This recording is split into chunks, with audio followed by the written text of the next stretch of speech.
అందరికీ నమస్తే. టెట్కి సంబంధించినటువంటి అంశాలు ఏవైతే వీడియో 1లో 6వ తరగతిలో ముఖ్యమైనటువంటి చాప్టర్స్ ఏవైతే ఉన్నాయో అందులో మొదటి చాప్టర్ మన అందరికీ తెలిసిందే. అదేమిటి అంటే మొదటిది సౌర కుటుంబంలో భూమి అనే ఒక పాఠ్యాంశం మీద ఒక ముఖ్యమైన 50 బిట్స్ మనం డిస్కస్ చేసుకున్నాం. ఈరోజు రెండవ చాప్టర్ అయినటువంటి గ్లోబు భూమి నమూనా అనే రెండో చాప్టర్ని ఈరోజు అతి ముఖ్యమైనటువంటి ఏవైతే ఆ top of the top bits ఉంటాయో వాటిని మనం డిస్కస్ చేసుకోబోతున్నాం. అదేంటి, మొదలుగా గ్లోబు అంటే ఏమిటి? సాధారణంగా గ్లోబు అంటే ఏంటి? అది పటమా, భూమి నమూనా, ఉపగ్రహం, ఖండం. సో ఒకసారి ఎక్స్పెక్ట్ చేయండి, ఆన్సర్ ఏమవుతుంది? గ్లోబు అనగా భూమి యొక్క నమూనా. భూమి యొక్క నమూనాను మనం గ్లోబు అంటాము. పటం అంటే మనందరికీ తెలిసిందే, భూమి మనకి గోళాకారంగా ఉన్నప్పటికీ గుండ్రంగా ఉన్నప్పటికీ ఆ భూమిని సమతలంగా చూపించడానికి ఉపయోగించేది పటము. భూమి ఆకారం ఎట్లా ఉందో భూమి యొక్క నమూనాను ఎగ్జాక్ట్గా చూపించగలిగేది గ్లోబు. సో పటం అనేది సమతలంగా చూపిస్తాం భూమిని, గ్లోబుని భూమి ఎలా అయితే గుండ్రంగా ఉంటుందో ఆ ఆకారంలో ఉన్నటువంటి నమూనా, బెస్ట్ నమూనా దేని మనం చెప్పుకోవచ్చు అంటే గ్లోబుగా మనం చెప్పుకుంటాం. అయితే ఈ గ్లోబును మనకి ఇటలీకి చెందిన మార్టినా బహీమ్ అనే వ్యక్తి గ్లోబును మొదటిసారిగా తయారు చేశాడని మనం చెప్పుకుంటాం. అలాగే మొఘళ్ళ కాలంలో గ్లోబును ఎవరు డిజైన్ చేసి మొఘళ్ళ కాలంలో గ్లోబును డిజైన్ చేసిన వ్యక్తి ఎవరంటే జహంగీర్ అని చెప్పుకుంటాం. కానీ ప్రపంచ చరిత్రలో మొట్టమొదటిసారిగా గ్లోబుని మొదటిసారిగా డిజైన్ చేసింది ఎవరు అంటే మాత్రం మార్టినా బహీమ్, ఇటలీ దేశానికి చెందిన వ్యక్తిగా మనం చెప్పొచ్చు. నెక్స్ట్ రెండవది, గ్లోబు ఏ ఆకారంలో ఉంటుంది అని అందరూ తెలిసిందే. సింపుల్ ఫిట్ గ్లోబ్ అనేది గుండ్రంగా ఉంటుందని మనం ఇక్కడ చెప్పుకోవచ్చు. అంటే ఆన్సర్ బి. భూమిని సరైన ఆకారంలో చూపించేది ఏది? ఇది మళ్ళీ మ్యాపా, గ్లోబా, అట్లాసా, చార్టా? ఇక్కడ మనం మ్యాప్తో చెప్పాను, మ్యాప్ని మనం పటం అంటాం. భూమిని సమతలంగా చూపించడానికి ఉపయోగించేది పటమైతే భూమిని గుండ్రంగా ఉంది అని చూపించడానికి మనం ఉపయోగపడేది ఏది అంటే గ్లోబు. మరి అట్లాస్ అంటే ఏంటంటే అనేక పటాల సంకలనం. అనేక పటాల సంకలనాన్ని మనం అట్లాస్ అని మనం పిలుస్తాం. కాబట్టి భూమికి సరైన ఆకారం చూపించేది ఏదంటే మనం ఇక్కడ ఏం చెప్పాలంటే గ్లోబు. అలాగే అక్షాంశాలు ఏ దిశలో ఉంటాయి అంటాడు. అక్షాంశాలు మనకి ఏ దిశలో ఉంటాయంటే తూర్పు పడమరగా ఉండే వాటిని అక్షాంశాలు అంటారు, ఉత్తర దక్షిణంగా ఉండే వాటిని రేఖాంశాలు అంటారు. ఒకసారి మనము అబ్జర్వ్ చేస్తే మనందరూ తెలిసిందే, మనం ఈ భూమి అనుకుంటే ఇలా ఎడమ నుండి కుడికి అంటే తూర్పు నుండి పడమరకి ఇట్లా వెళ్ళేవన్నీ అక్షాంశాలు అంటాం. అట్లా కాక రేఖాంశాలు ఎట్లా ఉంటాయంటే ఇలా అంటే ఉత్తరం నుంచి దక్షిణానికి ఉంటాయి. సో ఇట్లా మనకి తూర్పు పడమర అక్షాంశాలు ఏ దిశలో ఉంటాయంటే తూర్పు పడమర దిశలో ఉంటాయి. ఇది తూర్పు పడమర. అలాగే ఎడమ నుంచి కుడి, ఎడమ లేదా కుడి, లేక వీటిని సమాంతర రేఖలు అంటారు. అట్లాగే ఇక ఆన్సర్ అక్షాంశాలు అనేవి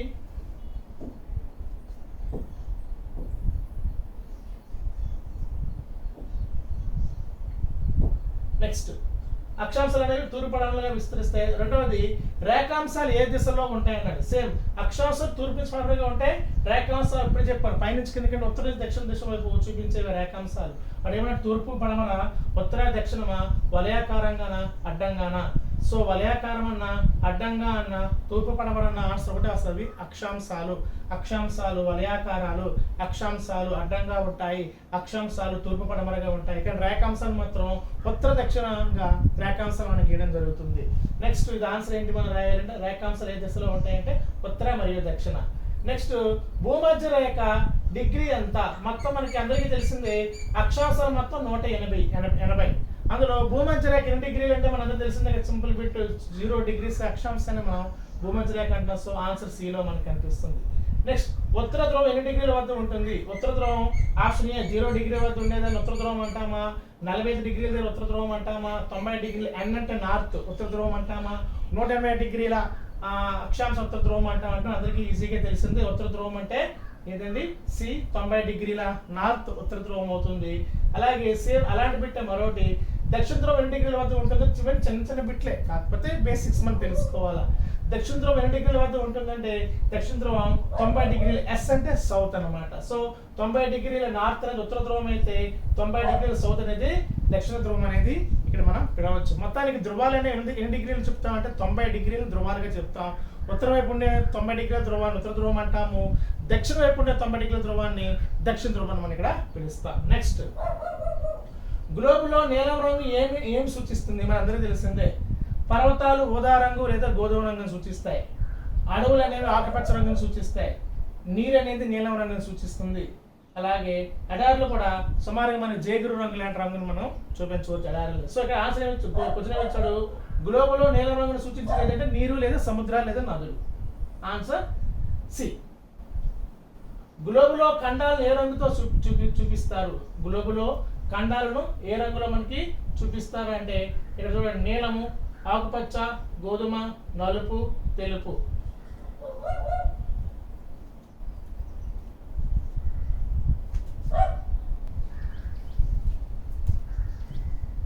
సారీ ఫర్ ది ఇంటరప్షన్.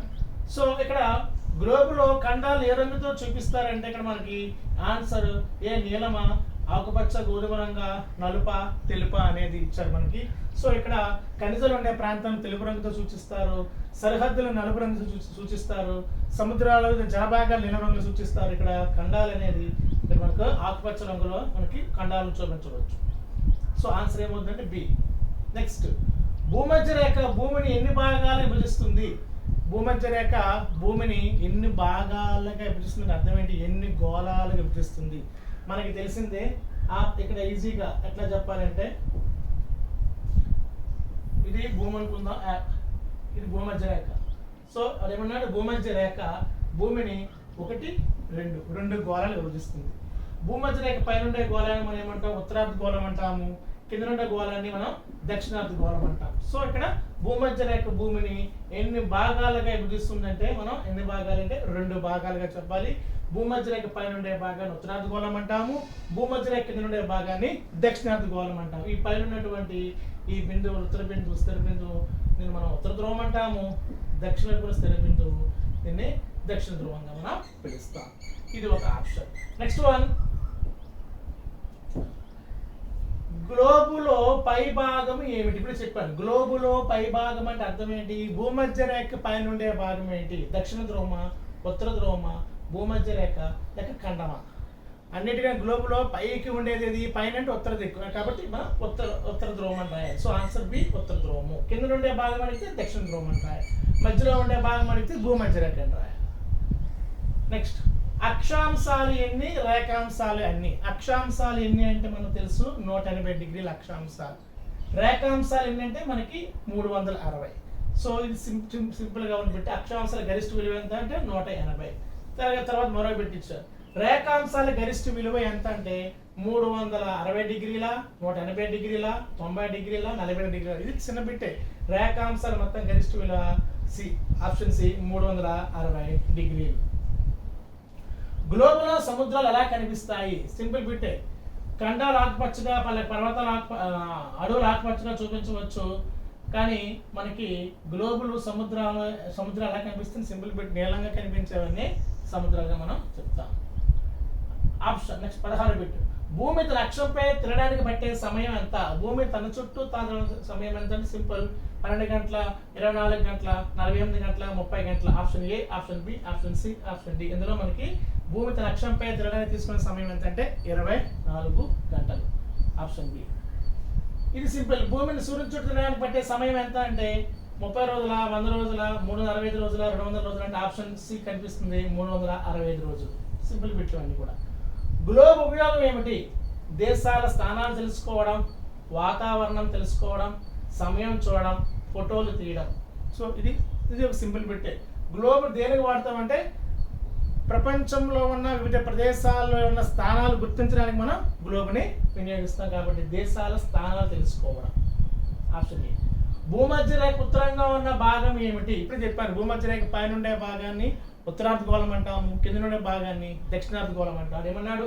భూమధ్య రేఖ ఉత్తరంగా ఉన్న భాగం, ఉత్తరం అంటే పై భాగాన్ని ఏమంటాం? దక్షిణార్ధ గోళమా, ఉత్తరార్ధ గోళమా, పశ్చిమార్ధ గోళమా, తూర్పార్ధ గోళమా? సో ఆప్షన్ ఏ దక్షిణార్ధ గోళం అంటే భూమధ్య రేఖ కింద ఉంటే అది దక్షిణార్ధ గోళం అవుతుంది. కానీ అది ఏమన్నాడు? ఉత్తరం అంటే పైకి ఉండే దాన్ని ఏమంటాం? ఉత్తరార్ధ గోళం. ఇది సింపుల్ బిట్. Option B. గ్లోబులో దేశ సరిహద్దులను ఎలా చూపిస్తారంటే గ్లోబులో దేశ సరిహద్దులను రంగులతో సూచిస్తారు. అంటే నలుపు రంగుతో సూచిస్తారనమాట. సో రంగులతోట, గీతలతోట, బొమ్మలతోట, అక్షరాలతో రంగులతో సూచిస్తారు, మనం రాసుకోవాలి. నెక్స్ట్, రేఖాంశాలు ఎక్కడ కలుస్తాయి? రేఖాంశాలు భూమధ్య రేఖ వద్ద కలుస్తాయా, ధ్రువాల వద్ద కలుస్తాయా, సముద్రాల్లో కలుస్తాయా, ఖండాల్లో కలుస్తాయా? కన్ఫ్యూజ్ అవ్వచ్చు మీరు. రేఖాంశాలు ఎక్కడ కలుస్తాయంటే భూమధ్య రేఖ వద్ద, ధ్రువాల వద్ద అనేది కన్ఫ్యూజ్ అవుతాయి, రెండింటి వద్ద.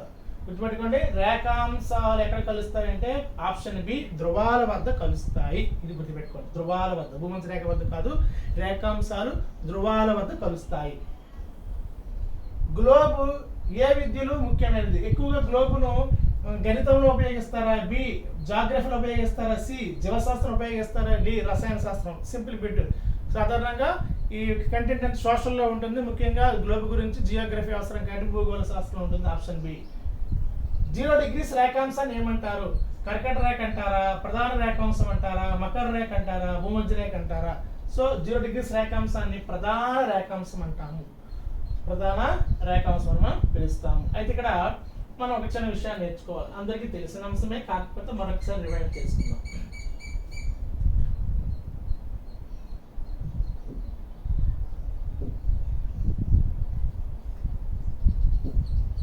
ఇలా ఇది భూమికి మధ్యలో ఉన్నది భూమధ్య రేఖ.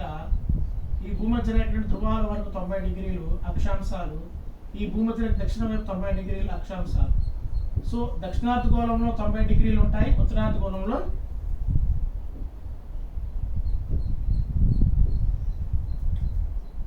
దక్షిణార్ధగోళంలో 90 డిగ్రీలు ఉంటాయి, ఉత్తరార్ధగోళంలో 90 డిగ్రీలు ఉంటాయి. సో 90 + 90 కలిపితే 180 డిగ్రీలు ఇవి అక్షాంశాలు. అంటే ఉత్తరార్ధగోళంలో నిన్న నార్త్ హెమిస్ఫియర్ అంటే ఉత్తరార్ధగోళంలో 90 డిగ్రీలు, సదరన్ హెమిస్ఫియర్ లో మనకి 90 డిగ్రీలు. అట్లాగే ఇక్కడ మనం ఎందుకు చెప్పామంటే 0 డిగ్రీస్ రేఖాంశాన్ని ఏమంటారు అంటారు. సో 0 డిగ్రీస్ అక్షాంశాన్ని భూమధ్య రేఖ అంటారు. ఇప్పుడు రేఖాంశం పరంగా తీసుకుంటే ఇలా ఉంటాయి రేఖాంశాలు. సో ఈ రేఖాంశాలు ఎక్కడ కలుస్తాయి అంటే ధ్రువాల వద్ద కలుస్తాయి. సో ఈ ప్రధానమైన రేఖాంశాన్ని 0 డిగ్రీస్ రేఖాంశం, ఈ 0 డిగ్రీస్ రేఖాంశం ఆధారంగానే మిగతా రేఖాంశాలు గీయబడ్డాయి. ఈ 0 డిగ్రీస్ అక్షాంశాల ఆధారంగానే మిగతా అక్షాంశాలు గీయబడ్డాయి. కాబట్టి 0 డిగ్రీస్ అక్షాంశాన్ని ఆధార అక్షాంశ రేఖ అంటారు, ప్రధాన అక్షాంశ రేఖ అంటారు. 0 డిగ్రీస్ రేఖాంశాన్ని ఆధార రేఖాంశం లేదా ప్రధాన రేఖాంశం అంటారు. కాబట్టి ఇవి మనకి అక్షాంశ రేఖాంశం తెలియడం కోసం పెట్టాం. అలాగే తూర్పు వైపు 180 డిగ్రీల రేఖాంశాలు ఉంటాయి, పశ్చిమ వైపు 180 డిగ్రీల రేఖాంశాలు ఉంటాయి. సో తూర్పు వైపు 180 డిగ్రీల రేఖాంశాలు, పశ్చిమ వైపు 180 డిగ్రీల రేఖాంశాలు, మొత్తం రేఖాంశాలు అంటే 360 డిగ్రీలు అవుతాయి. అక్షాంశ పరంగా ఉత్తరం వైపు 90 డిగ్రీల అక్షాంశాలు, దక్షిణ వైపు 90 డిగ్రీల అక్షాంశాలు, మొత్తం 180 డిగ్రీల అక్షాంశాలు. రేఖాంశం పరంగా తీసుకుంటే తూర్పు వైపు 180 డిగ్రీల రేఖాంశాలు, అలాగే పశ్చిమ వైపు 180, మొత్తంగా మనకి 360 డిగ్రీల రేఖాంశాలు అనేవి ఉంటాయి. సో ప్రధానమైనటువంటి రేఖాంశాన్ని ఏమైనా పిలుస్తామంటే మనకి ఈ యొక్క 0 డిగ్రీస్ రేఖాంశాన్ని ప్రధానమైన రేఖాంశం మనం పిలవడం జరుగుతుంది.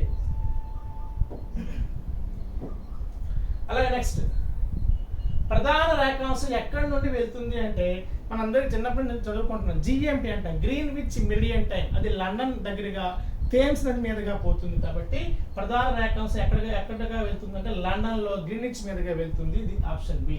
భారత్ మీదకి వెళ్తుందా, అమెరికా మీదకి వెళ్తుందా, జపాన్ మీదకి వెళ్తుందా మనం చూసినప్పటికీ ఇక్కడ మనం లండన్ లో గ్రీన్విచ్ రాసుకోవాలి. గ్లోబ్ ద్వారా మనం ఏం తెలుసుకోవచ్చు? దిశలు తెలుసుకోవచ్చా, దేశాల స్థానాలు తెలుసుకోవచ్చా, సముద్రాలు తెలుసుకోవచ్చా, పైవన్నీ తెలుసుకోవచ్చా అంటే ఒకసారి అబ్జర్వ్ చేయండి. దిశలన, దేశాల స్థానాల, సముద్రాల, పైవన్నీ ఇవన్నీ కూడా మనం గ్లోబ్ ద్వారా మనం తెలుసుకోవచ్చు. అట్లాస్ అంటే ఏమిటి? ఇందాక చెప్పాను, అట్లాస్ అంటే పటాల యొక్క సమూహమే అట్లాస్. ఇది ఆప్షన్ బిలో మనకు కనిపిస్తుంది. భూమి ఆకారం ఎలా ఉంటుంది? గుండ్రంగా ఉంటుంది. ఇక్కడ మరో పదం మనం నేర్చుకోవాలా. భూమిని మనం ఏమని పిలవచ్చు అంటే జియాయిడ్ అని కూడా పిలవచ్చు. జియాయిడ్ అనే పదానికి అర్థం చదును లాంటి ఆకారం, భూమి లాంటి ఆకారాన్ని జియాయిడ్ అని పిలుస్తాము. సో భూమి ఆకారం ఎలా ఉంటుంది అంటే ఇక్కడ మనం గుండ్రంగా ఉంటుంది అని ఇక్కడ చెప్పవచ్చు. జియాయిడ్ అనే పదం వాడినా భూమి యొక్క నమూనా ఆకారమే, అందుకే పదం చెప్పాం. నెక్స్ట్ వన్, గ్లోబులో పర్వతాలను ఏ రంగులో సూచిస్తారు? ఇందాక చెప్పాను, సరిహద్దులు అయితే నలుపు రంగు, ఖనిజాలు తెలుపు రంగు. అట్లాగే మనం గోధుమ రంగులో పర్వతాలు ఏ రంగు సూచిస్తామంటే గోధుమ రంగు లేదా జేగురు రంగు, గుర్తుపెట్టుకోండి, జేగురు రంగు లేదా గోధుమ రంగులో మనము గ్లోబులో పర్వతాలని సూచిస్తాం. గ్లోబులో దక్షిణ దిశ ఎటు ఉంటుంది? గ్లోబులో పైకుండే దిక్కును ఉత్తరం అంటాము, కిందకుండే దిక్కును దక్షిణం అంటాం. కాబట్టి గ్లోబులో దక్షిణ దిశ అంటే క్రిందకి ఉంటుంది, ఆప్షన్ బి. పైకుంటే ఉత్తరం, కిందకుంటే ఇక్కడ మనం ఇంకా మీకు బాగా అర్థం అవ్వాలంటే ఆల్రెడీ తెలిసిన ఒకసారి బేసిక్స్ నేర్చుకుందాం. మనకి డైరెక్షన్స్ ఎలా తీసుకోండి, అది గ్లోబ్ అవచ్చు ఏదవచ్చు. పైనుండే భాగాన్ని ఉత్తరం అంటాము, కింద భాగాన్ని దక్షిణం, తూర్పు కుడివైపు భాగాన్ని తూర్పు, ఎడవైపు భాగం పడమర. సో ఈ గ్లోబ్ అనుకున్నా ఇది గ్లోబ్ అనుకున్నా ఇదే కదా. పైనుండే దాన్ని ఉత్తర భాగం, కింద ఉండేది దక్షిణ భాగం, కుడివైపు ఉండేది తూర్పు భాగం, ఎడవైపు ఉండేది పశ్చిమ భాగం. సో ఇట్లా మనం భాగాలుగా మనం దిక్కులను మనం ముఖ్యంగా మనం నేర్చుకోవాలి. చిన్న చిన్న అంశాలు ఇవన్నీ కూడా మీ అందరికీ పరిచయం ఉన్న అంశాలన్నీ కూడా. అక్షాంశాలకు మరో పేరు నిలువు గీతల, సమాంతర వలయాల, వక్ర గీతల, కేంద్ర గీతలు అంటే సమాంతర వలయాలు, ఆప్షన్ బి. రేఖాంశాలకు ఇంకో పేరు మెరీడియన్లు, గుర్తుపెట్టుకోండి. రేఖాంశాలు ఏమని పిలుస్తామంటే మెరీడియన్లు లేదా మధ్యాహ్న రేఖలు. మధ్యాహ్న రేఖలన్నా రేఖాంశాలన్నా మెరీడియన్ లైన్స్ అన్నా ఒకటే అర్థం వస్తుంది. సో రేఖాంశాలకు మరో పేరు మెరీడియన్ లైన్లు. గ్లోబ్ ద్వారా ప్రపంచాన్ని ఎలా చూడవచ్చు? చిన్న రూపంలో చూడవచ్చా, పెద్ద రూపంలో చూడవచ్చా, వాస్తవ పరిమాణంలో చూడవచ్చా, కనిపించవచ్చు. సో ఇక్కడ గ్లోబ్ ద్వారా ప్రపంచాన్ని ఏ విధంగా చూడవచ్చు అంటే వాస్తవ పరిమాణంలో మనం చూడలేం. అంటే ఆ దేశం ఎంత ఉంటే ఆ దేశాన్ని గ్లోబులో మనం చూడలేం కదా, అది కాదు ఆన్సర్. మరి పెద్ద రూపంలో ఆ దేశాన్ని పెద్దగా కూడా మనం చూపించలేము. సో ఇక్కడ ఆన్సర్ ఏంటంటే గ్లోబ్ ద్వారా ప్రపంచాన్ని ఒక చిన్న రూపంలో మనం చూడవచ్చు అని అర్థం. చిన్న రూపంలో మనం చూడవచ్చు. ఇండియా అనేది 32 లక్షల చదరపు కిలోమీటర్ల వయసు. అంత విశాలమైన దేశాన్ని అంత విశాలమైన పేపర్ మీద మనం రూపొందించలేం కాబట్టి కుదించి మనం చూపిస్తాం కాబట్టి చిన్న రూపంలో మనం ఇక్కడ చూపించవచ్చు. గ్లోబులో భారతదేశం ఏ ఖండంలో ఉంది? సింపుల్. ఇది యూరోప్లో ఉందా, ఆసియాలో ఉందా, ఆఫ్రికాలో ఉందా, ఆస్ట్రేలియాలో ఉందంటే ఆసియా ఖండం. భూమి ఉపరితలంలో ఎక్కువ భాగం ఏమితో కప్పబడి ఉంది? భూమి ఎక్కువగా భూమితో ఉందా, నీరుతో ఉందా, మంచుతో ఉందా, అడవులతో ఉందా అంటే మనందరూ తెలిసిందే భూమిలో 71%, భూమి మీద 71% నీరే ఉంది, ఆప్షన్ బి. గ్లోబులో దిశను తెలుసుకోవడం ఉపయోగపడేవి రంగుల, అక్షాంశ రేఖాంశాల, చిత్రాల, గీతలు మాత్రమే. గ్లోబులో దిశలను తెలుసుకోవడానికి ఉపయోగపడేవి ఏవి అంటే అక్షాంశాలు, రేఖాంశాలు. 90 డిగ్రీల నార్త్ని ఏమంటారు అంటే 90 డిగ్రీల ఉత్తరాన ఉన్న బిందువుని ఏమని పిలుస్తామంటే భూమధ్య రేఖ అంటామా, బి ఉత్తర ధ్రువం అంటామా, దక్షిణ ధ్రువం అంటామా, ప్రధాన రేఖాంశం అంటామంటే ఇప్పుడు చెప్పండి. నార్త్ అంటే పైన ఉంటే దాన్ని ఏమని పిలవాలి? ఉత్తర ధ్రువం. కింద ఉంటే దక్షిణ ధ్రువం అని పిలవాలి. సో ఆన్సర్ బి ఉత్తర ధ్రువం అని అవుతుంది. 90 డిగ్రీ ఎస్ అంటే సౌత్ని ఏమంటారు? 90 డిగ్రీల దక్షిణ అక్షాంశాన్ని ఏమంటారంటే సేమ్ ఉత్తర ధ్రువం అంటామా, దక్షిణ ధ్రువం అంటామా, కర్కటక రేఖ అంటామా, మకర రేఖ అంటామా? ఇవి మన అందరికీ తెలిసింది, మరొకసారి మనం చెప్పేసుకుందాం. ఇది భూమి అనుకుంటే ఇది భూమధ్య రేఖ 0 డిగ్రీస్. దీనిపైన అంటే ఉత్తరార్ధగోళంలో 23 డిగ్రీల అక్షాంశాన్ని ఏమంటాం? కర్కటక రేఖ. ఇది కర్కటక రేఖ, ట్రాపిక్ ఆఫ్ క్యాన్సర్. 23 అలాగే 66 డిగ్రీల ఉత్తర అక్షాంశాన్ని ఏమంటాం అంటే ఆర్కిటిక్ సర్కిల్, ఆర్కిటిక్. ఇవి 23.5 66 కలిపి ఉన్నాయి. ఇక్కడ వచ్చేసరి 90 డిగ్రీలు. మొత్తం అక్షాంశాలు ఇక్కడి నుంచి వెళ్ళేసరికి ఎన్ని డిగ్రీలు వస్తాయి అంటే 90 డిగ్రీలు వస్తాయి అన్నమాట. సో ఈ భాగం అంతా కూడా ఉత్తరార్ధగోళంగా మనం చెప్తాం. సో ఉత్తరార్ధగోళం 90 డిగ్రీల అక్షాంశాలు. ఇప్పుడు దక్షిణ వైపు కిందకు వస్తే 23 డిగ్రీల ఉత్తర అక్షాంశాన్ని ఏమంటామంటే మకర రేఖ, ట్రాపిక్ ఆఫ్ క్యాప్రికాన్. అదే 66.5 డిగ్రీల దక్షిణ అక్షాంశాన్ని ఏమంటామంటే అంటార్కిటిక్ వలయం, అంటార్కిటిక్.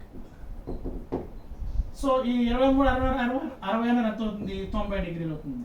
సో ఇలా ఎక్కడి నుంచి ఇక్కడికి వచ్చేసరికి మొత్తం 90 డిగ్రీలు. సో ఈ 90 డిగ్రీలు సౌత్ అనేది దక్షిణ ధ్రువం అంటాము, ఈ 90 డిగ్రీలు స్థిరబిందువును ఉత్తర ధ్రువం అంటాము, ఉత్తరార్ధగోళంలో 90 డిగ్రీలు, దక్షిణార్ధగోళంలో 90 డిగ్రీలు, మొత్తం కలిపితే 180 డిగ్రీలో మనకి అక్షాంశాలు అనేవి వస్తాయి. ఇవి మినిమం బేసిక్స్ మనందరికీ ఐడియా ఉంటుంది. మరొకసారి మనం చూపించుకున్నాం. నెక్స్ట్ గ్లోబులో భూమధ్య రేఖ ఏ రంగులు చూపిస్తారు? ప్రత్యేకతగా, బొమ్మగా, వలయంగా, రంగు లేకుండా ఇవి వలయంగా చూపిస్తారు. అక్షాంశాలు ఎప్పుడు కూడా వలయాకారంగానే మనం చూపించాలి కాబట్టి వలయాలు. గ్లోబులో ఖండాలు ఎన్ని ఉన్నాయి? సింపుల్. గ్లోబులో ఖండాలు ఎన్ని ఉంటాయి? ఖండాలు ఎన్ని మనకి? 7 ఖండాలు, 5 మహాసముద్రాలు. సింపుల్, 7 ఖండాలు. ప్రపంచంలో అతి పెద్ద ఖండం ఏది? ఒకవేళ ఆర్డర్లో మనకి పెట్టమంటే మనం నేర్చుకోవాలి ఖండాలు. మనకు తెలిసిన చిన్న బిడ్డలు కాబట్టి ఒకవేళ ఏమైనా ఆర్డర్లో పెట్టండి అంటే ఫస్ట్ ఖండం ఏంటండి? ఏషియా. రెండవది ఆఫ్రికా. మూడవది నార్త్ అమెరికా. నాలుగవది సౌత్ అమెరికా. ఐదవది అంటార్కిటికా. ఆరవది యూరప్. ఏడవది ఆస్ట్రేలియా. ఇవి ఆర్డర్. ఖండాల వరుస క్రమంలో పెట్టండి అంటే ఫస్ట్ ఆసియా, సెకండ్ ఆఫ్రికా, తర్వాత నార్త్ అమెరికా, తర్వాత సౌత్ అమెరికా, తర్వాత అంటార్కిటికా, యూరప్, ఆస్ట్రేలియా. ఇవి ఎలాగిచ్చిన ఆర్డర్లో 7. అలా సముద్రాలను ఆర్డర్లో రాయమంటే first Pacific, the Pacific. 2 Atlantic. 3 Indian Ocean and Hindu Mahasamudram. తర్వాత అంటార్కిటిక్, ఆర్కిటిక్.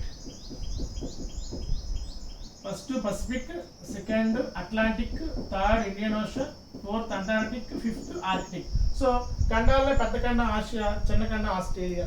మహాసముద్రంలో పెద్దది పసిఫిక్, చిన్నది ఆర్కిటిక్. సో ఈ విధంగా బిట్స్ ఇచ్చిన మనం ఈజీగా రాసుకోవచ్చు. నెక్స్ట్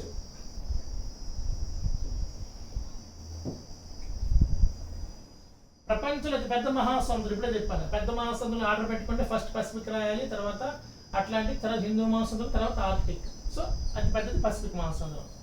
గ్లోబులో నీటి భాగాన్ని ఏమంటారు? గ్లోబులో నీటి భాగాన్ని ఏమంటాం మనం? జలభాగం అంటే జలావరణం అనేవారు. యాక్చువల్ జలావరణం, జలభాగం. భూమి తిరగడం వల్ల ఏం జరుగుతుంది అంటే దాన్ని భ్రమణం వల్ల ఏం జరుగుతుంది అని మనం నిన్నే చెప్పుకున్నాం నెక్స్ట్ కింద క్లాస్లో.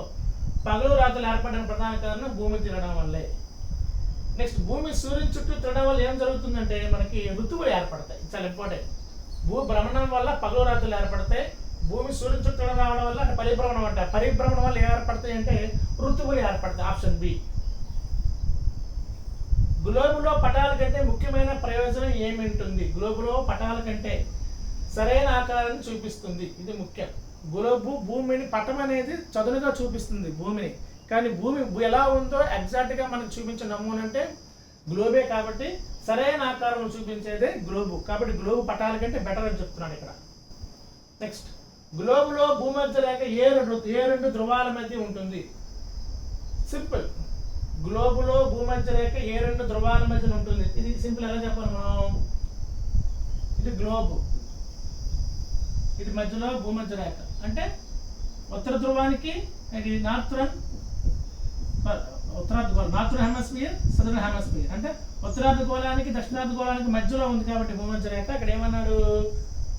గ్లోబులో భూమధ్య రేఖ ఏ 2 ధ్రువాల మధ్యలో ఉంది అంటే ఉత్తర ధ్రువం, దక్షిణ ధ్రువంగా మనం చెప్పుకోవాలి. ఇది అలా కాకుండా ఎలాగవచ్చు? 0 డిగ్రీస్ రేఖాంశం ఏ 2 గోళాల మధ్యన ఉంది. ఇక్కడ నేను ధ్రువాన్ని ఇస్తాను. ఉత్తరార్ధ గోళం, దక్షిణార్ధ గోళం మధ్యలో ఉంది భూమధ్య రేఖ. అలా కాకుండా భూమధ్య రేఖ ఏ 2 గోళాల మధ్య ఉందంటే ఉత్తరార్ధ గోళం, దక్షిణార్ధ గోళం మధ్యలో రాయొచ్చు.